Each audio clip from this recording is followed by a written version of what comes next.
Jadi kita lanjut tentang servo sekali lagi. Jadi apa sih yang ada dalam pikiran bawah sadar? Bagaimana kita kupas sekali lagi biar lebih paham. Setuju? Pertama, ada yang namanya habit atau kebiasaan. Itu ada di bawah sadar. Dan apa itu kebiasaan? Kebiasaan adalah sebuah perbuatan yang diulang-ulang. Perbuatan itu bisa hal yang bermanfaat, bisa hal yang tidak bermanfaat. Katakan kebiasaan merokok. Maaf ya, harus membawa diskusi kebiasaan merokok yang tidak baik bagi kesehatan.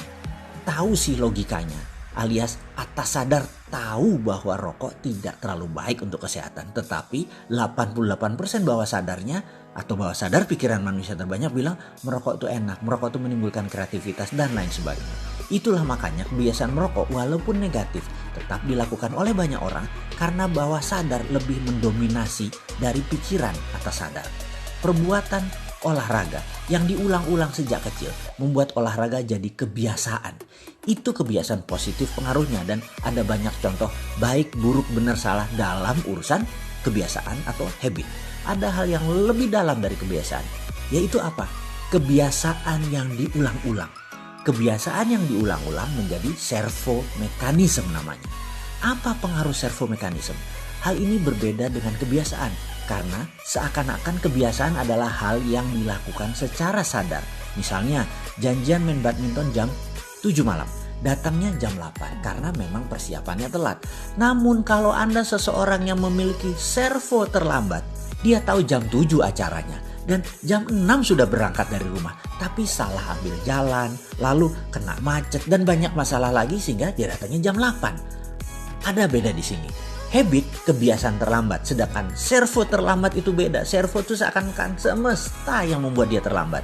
Jadi bedanya habit terlambat sengaja dilambat-lambatan. Sekali lagi, kalau servo terlambat maka seakan-akan semesta yang membuatnya terlambat. Ini harus perlahan dipelajarinya tentang servo mekanisme ini. Servo ini kalau kita tidak tahu kita memiliki servo apa, maka hal yang terjadi berulang-ulang dalam hidup kita seakan-akan bukan kita yang melakukannya, tapi semesta yang mengaturnya. Maka kita akan frustrasi dengan jalan kehidupan kita. Kuncinya adalah kenali servo Anda. Servo mekanisme ini membuat kehidupan seseorang jalan di tempat atau dikenal dengan sebutan rat race. Tikus yang berlari di bulatan di sangkarnya. Dia hanya lari di tempat. Maksudnya banyak manusia mendapat kesialan di tempat itu-itu saja. Kegagalan di tempat itu-itu aja. Dan hal-hal yang berulang-ulang itu adalah servonya dia. Misalnya pembantunya kalau lebaran pulang kampung pasti gak balik ke rumah. Sehingga dia tidak pernah punya pembantu lama. Alasannya macam-macam. Ada yang pindah kerja, ada yang nikah, ada yang merawat orang tuanya, ada yang dapat kerja di kampungnya. Banyak lagi alasannya, namun intinya servo si nyonya memang gak pernah bisa punya pembantu lama. Kita perdalam sekali lagi pemahaman. Kemudian gimana kalau kita buat sesuatu yang baru? Misalnya gajinya dinaikin lebih mahal daripada gaji pembantu yang lain. Apakah begitu pulang lebaran dia balik? Lihat, kalau servonya memang pembantu tersebut tidak pulang, ada aja untuk membuat alasan pembantu tidak pulang.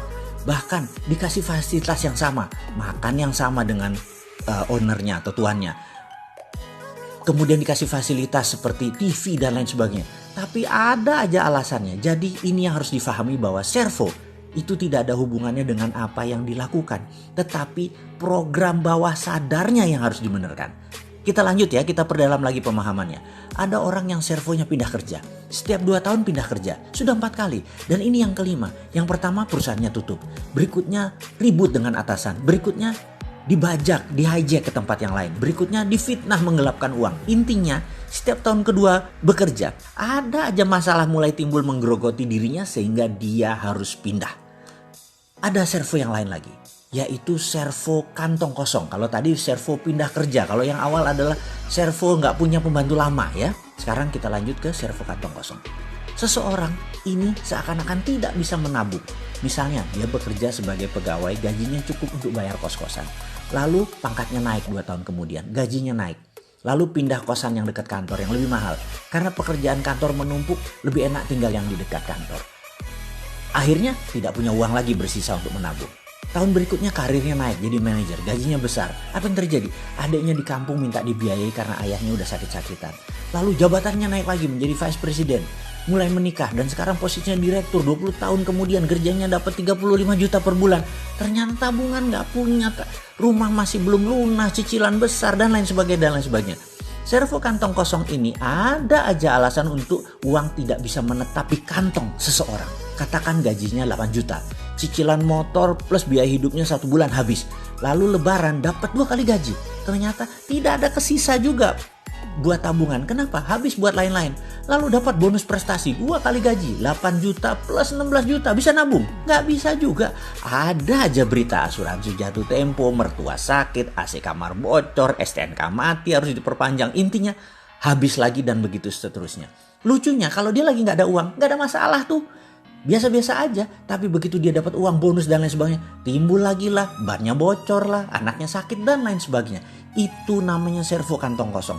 Servo ini ada banyak macam. Kenali servo Anda. Dan apa yang kita lanjutkan? Kita akan perbaiki dengan video ini.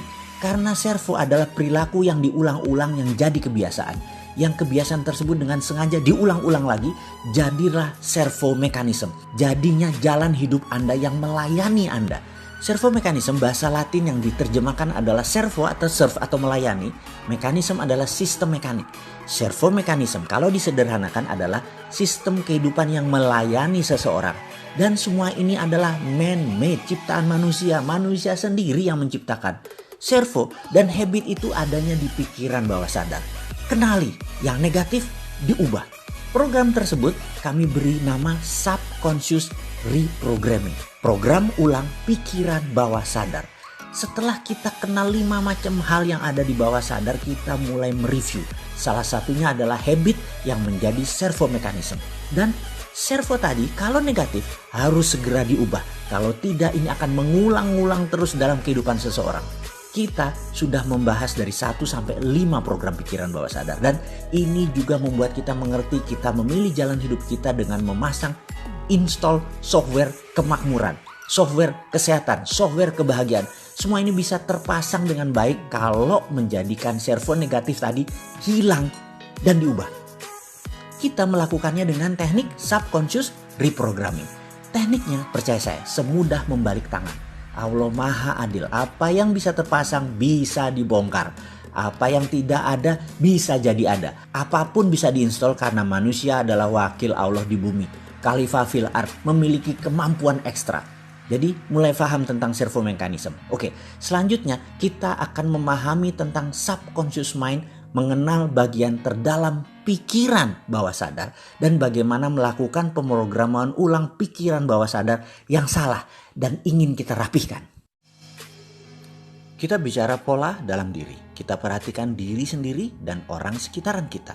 Mengenal pola itu penting. Karena pola itu sesuatu kejadian yang berulang-ulang dan selalu sama.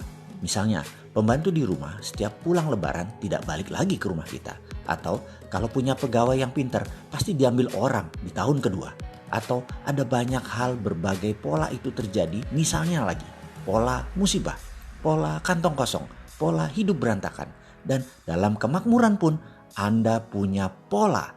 Kenalkah Anda dengan pola uang datang ke Anda? Kenalkah Anda dengan pola uang keluar dari Anda? Sebelum kita lanjutkan tentang pola kemakmuran, kita rincikan sedikit tentang pola dalam kehidupan kita agar kita lebih paham. Apakah Anda kenal dengan seseorang yang mempunyai kebiasaan terlambat? Saya pernah jogging dengan seseorang teman yang selalu datang terlambat. Kami biasa jogging di Senayan hari Kamis malam setelah pulang kerja. Biasanya saya mengingatkan dia, "Bro, besok kita jogging ba'da maghrib ya, biasa ya." Yang selalu ditanggapinya, "Siap, saya akan datang pas maghriban di sana di Albana." Dan langsung cus. Saya pastikan lagi, "Oke, confirm ya, jam 6.30 ya." Dia jawab, "Saya pasti datang." Keesokan harinya ternyata dia baru datang jam 6.45. Pastinya telah siap dengan berbagai alasan. "Anakku mainin baju joggingku dan menaruhnya di bawah tempat tidur. Jadi dicari-cari dulu, telat deh." Minggu berikutnya hal sama terjadi. Dia datang jam 6.50. Dia baru datang, alasannya sepatu joggingku yang biasa sebelah ini gak ketemu. Aduh, kemana-mana dicari. Minggu berikutnya dia datang jam 7 malam. "Ikan masku sakit sehingga anakku menangis terus-menerus." Begitu seterusnya.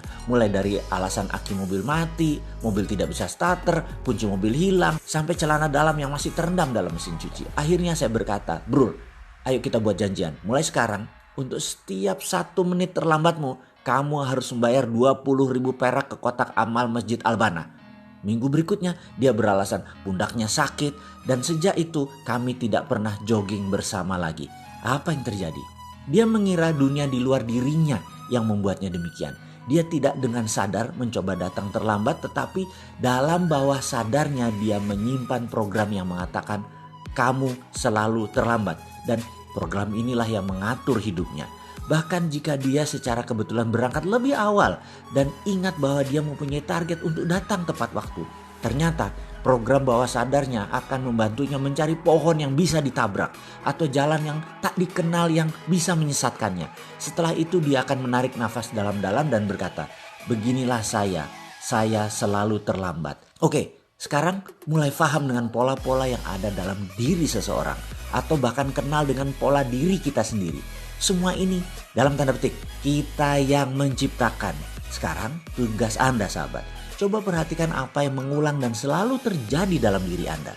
Catatlah, jangan lanjutkan sebelum tugas ini dikerjakan, setidaknya menemukan satu hal yang berulang dalam diri Anda. Baik hal itu negatif atau hal itu positif. Catat semua servo Anda. Karena ke depan sekali lagi, yang negatif akan kita ubah, yang positif akan kita perbanyak. Lakukan tugas ini sebelum melanjutkan video selanjutnya. Tugasnya sekali lagi, servo saya adalah temukan segera.